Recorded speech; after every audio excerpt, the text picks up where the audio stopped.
Good morning, Lindsay. It is June 7th, 2025.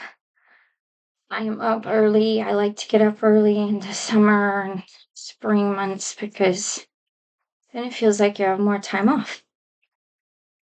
Um, I want to say a few things to you, but also more generally to the folk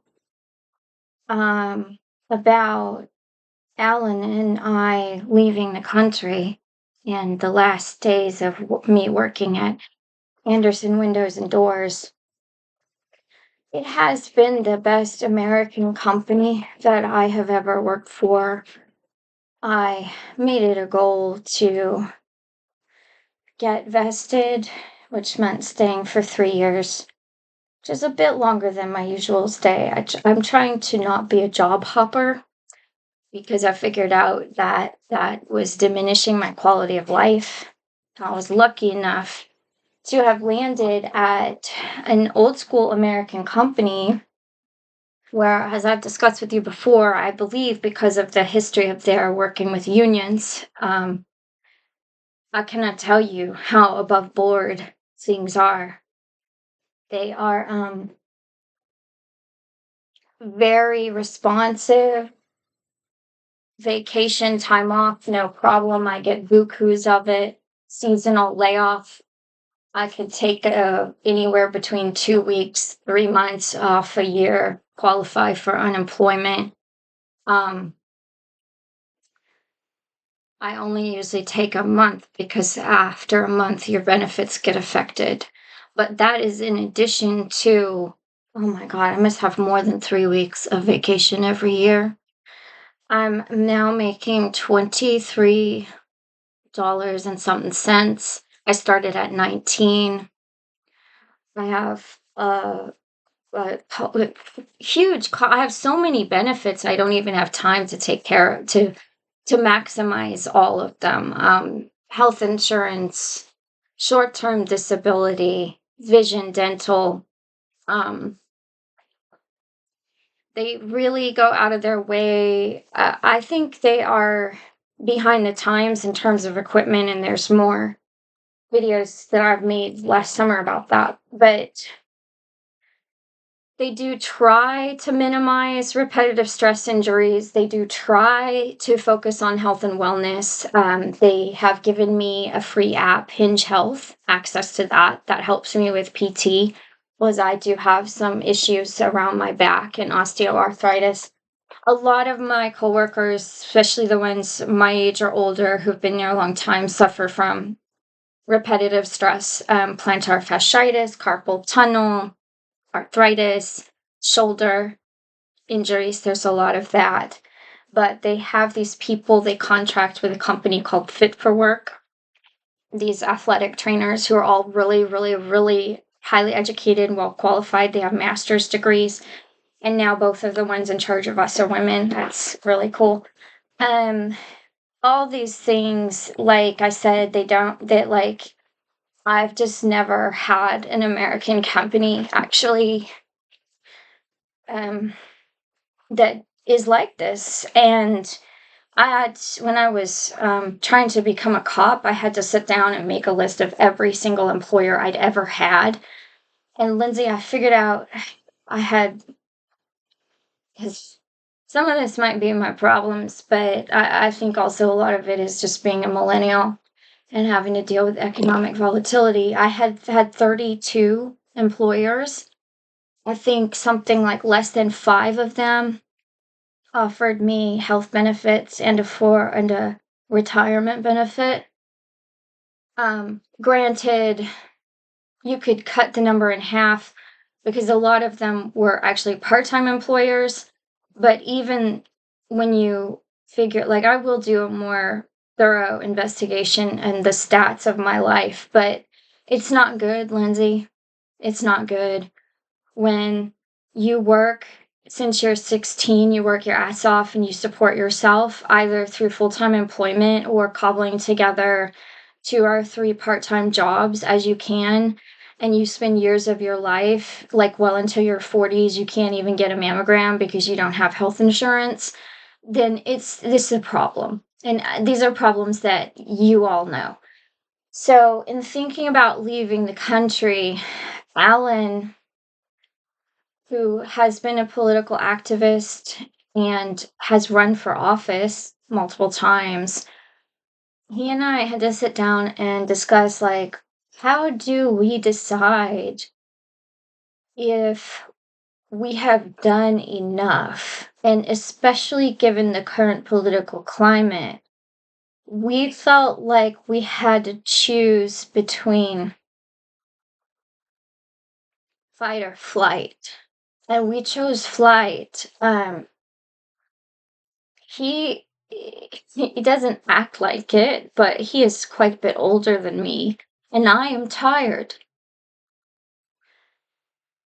And also, there was quite a bit of risk that I'm not going to get into yet to me, but I feel somewhat better about that.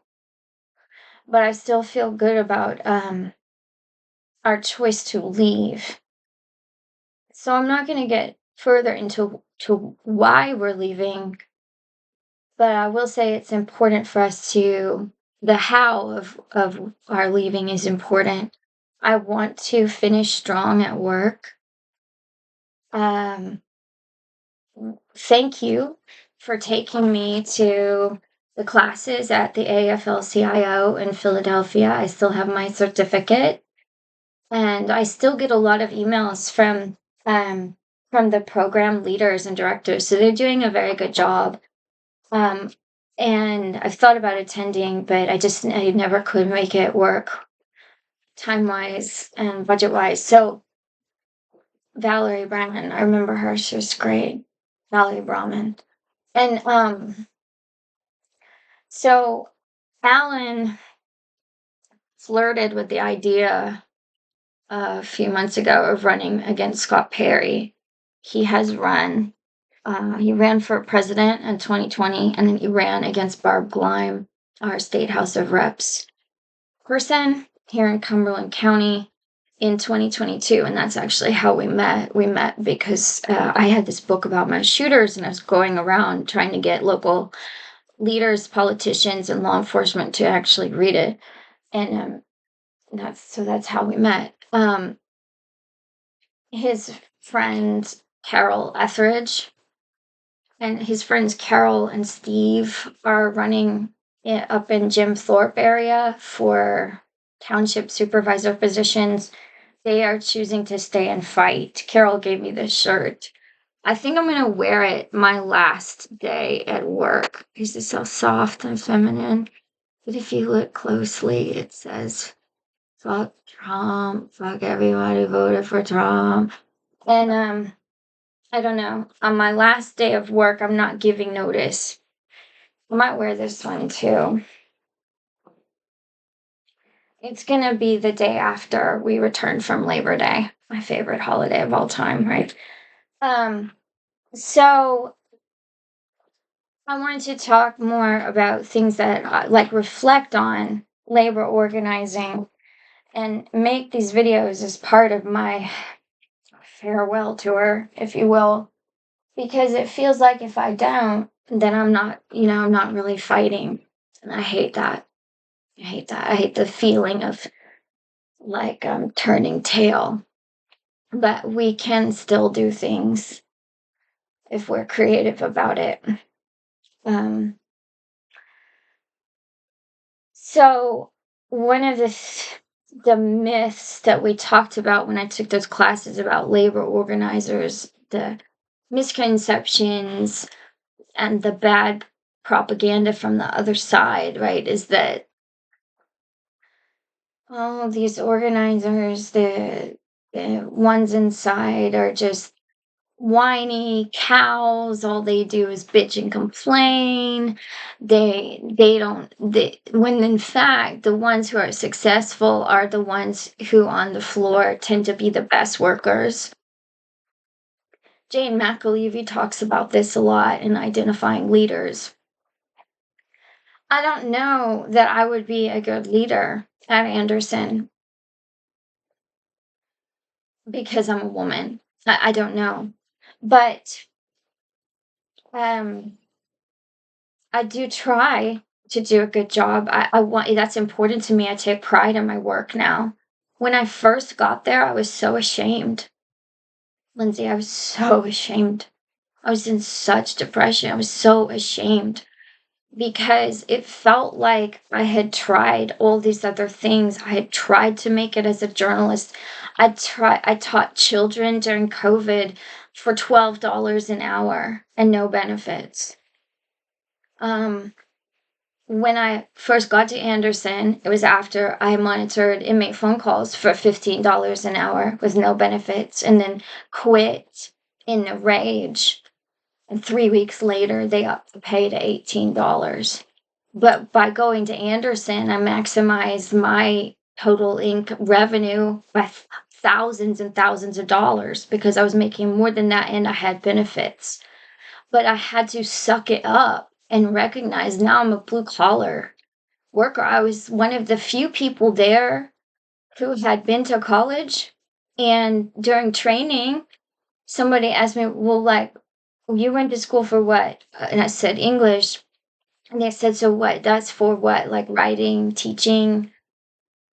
I said, yeah. They said, well, what did you just like fail at those things? I said, no, I mean, I was pretty good at them, but this pays more. This is like really mind boggling for people. So, yeah, I felt really down on myself. I'm a fourth grader or a highly adept primate could do my job. All I do is locate parts, take them down, use a pit, put them in boxes, and put labels on the boxes and take them to the bay doors. That's it. And it has been the greatest boon to me because it has meant that I can write, I can do creative things, I can afford to do the things that I love to do. And yes, when I hear this talk about manufacturing jobs, I mean, there's my stomach turns at the idea of because they're trying to relax what child labor laws. So we can bring sweatshops here. I don't work in a sweatshop. I work at one of these manufacturing jobs that people are waxing nostalgic about. And it has worked for me. Okay. So, one of the things that has been really painful to watch in the era of identity politics and culture wars, one of the things that has inspired a sort of mute rage in me is that in none of the identity politics and culture wars did I see labor having a strong voice. I did a video for Alice Capel about what was the Gilets Jaunes protests, was it right wing or left wing? People were like trying to get their heads around it, the Gilets Jaunes protests in France. Well, poverty is neither left wing nor right wing. And I don't make that much money total. I still make below what the average American makes. But for this area, Lindsay, it's good money. And I don't find myself feeling terribly deprived, but that is in part because I have a very supportive partner now and my boyfriend. When I was on my own, there was stress. So it's all really relative. And I would like to, at some point before I leave, we can have a Zoom call. Yeah, well, before I leave the country, but after I quit my job, you and I could have a Zoom call and we could do like a pretend you are the from the union and you're going to interview me about, well, what makes a hot shop so that people can learn how do you identify what if you're thinking about doing this, how do you know whether or not you could get a union interested? Because I still don't understand the particulars of it. I've learned somewhat from watching Jane McAlevey how to identify leaders, but I don't know how a union would assess, is this a hot shop? Because some days, like I told you, people are really pissed and raring to fight, but they don't. Because we have it very good. We have it very, very good in there. And then another thing that I'm gonna do, because I had this plan, I had this strategy, I'm gonna finish strong and I'm gonna execute on my plan and my goal.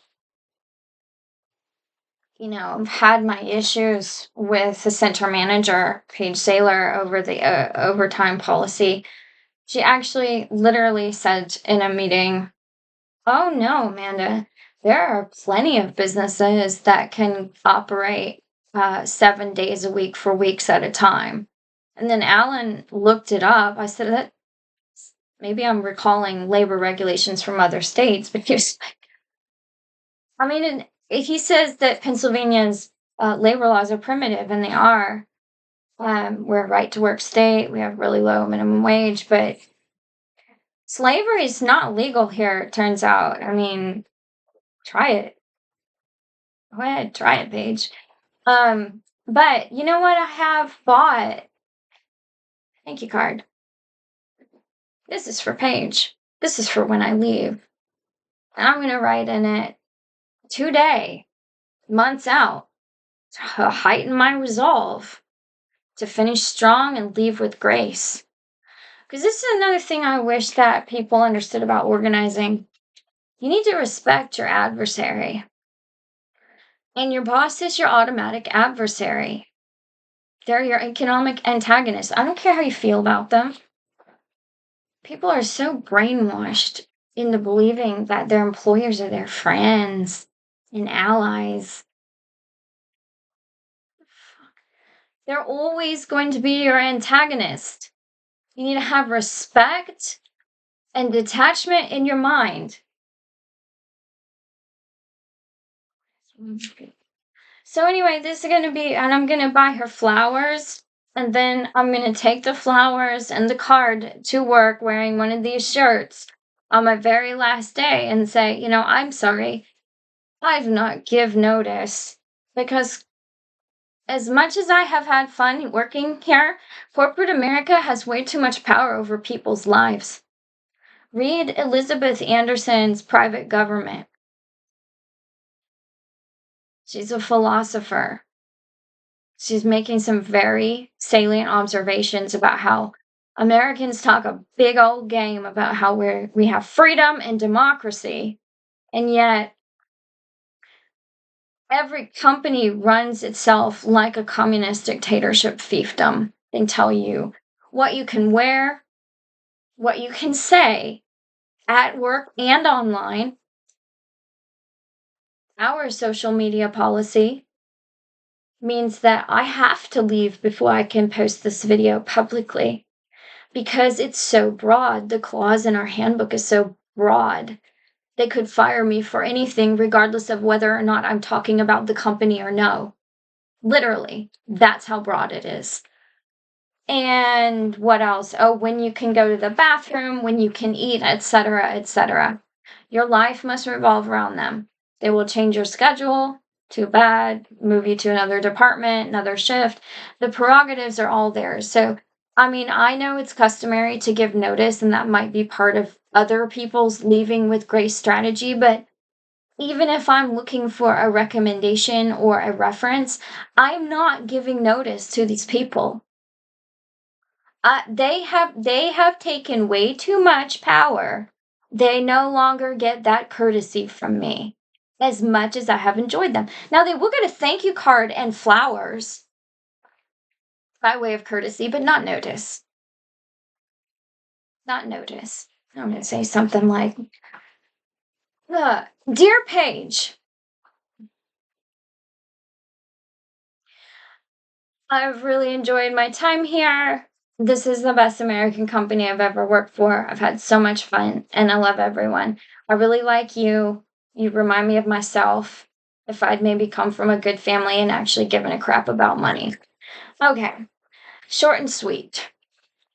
What do you think, Lindsay? And also, what do you think about my idea of us filming a Zoom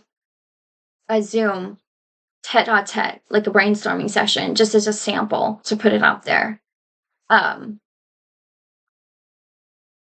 anyway, maybe, yeah, let me know.